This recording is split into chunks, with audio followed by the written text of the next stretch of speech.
It's looking more and more like Hamas won't accept Trump's 21-point plan for Gaza. Obviously, most of us knew that they would certainly not accept it. You know the plan, the one Israel, the US, Saudi Arabia, Jordan, the UAE, Indonesia, Pakistan, Turkey, Qatar, Egypt, and other European countries supported. Here's the issue. It bears repeating over and over until the world sees Hamas for what it is and what it isn't. The media and the general public throws words around like, quote, elected government trying desperately to make Hamas sound legitimate. But they put their Western worldview definitions on these terms and thus make erroneous and arrogant assumptions about what that means in the Middle East. Hamas was not an elected government the way that we elect governments in the West. Hamas isn't a government at all. It's a gang, a group of thugs, a death cult, an organized group of terrorist criminals who have claimed Gaza as their turf. If you aren't useful to the gang, you are disposable. Hamas doesn't play by Western rules. Hamas oppresses its people, steals aids, uses its citizens as human shields, and the world calls it resistance. Hamas is a hierarchical power structure instilling submission and fear, maintaining poverty and control. That is what it does.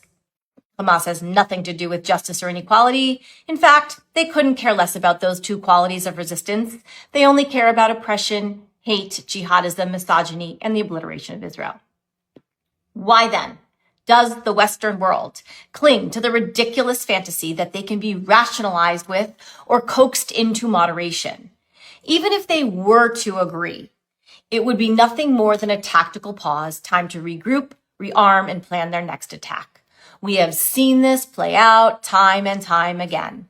At the bottom of who they are is a religious fanaticism that is being grossly underestimated by the world and touted as an underdog resistance movement.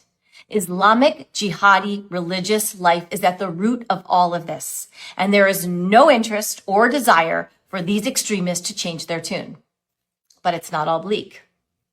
Israel is strategically in the best place it has been since October 7th. It is now less isolated in the world and is completely backed by the USA to annihilate Hamas. And when they officially reject the plan, they may actually become evil in the eyes of the broader world. The fact that Trump got Turkey and Qatar to join this accord is highly significant. Hamas is exiled, demoralized, or dead. In the words of Golda Meir, quote, if we have to have a choice between being dead and pitied and being alive with a bad image, we'd rather be alive and have the bad image. May our hostages come home safely and swiftly. Once they are back, we can be whole once again. Gmar Chatima Tova.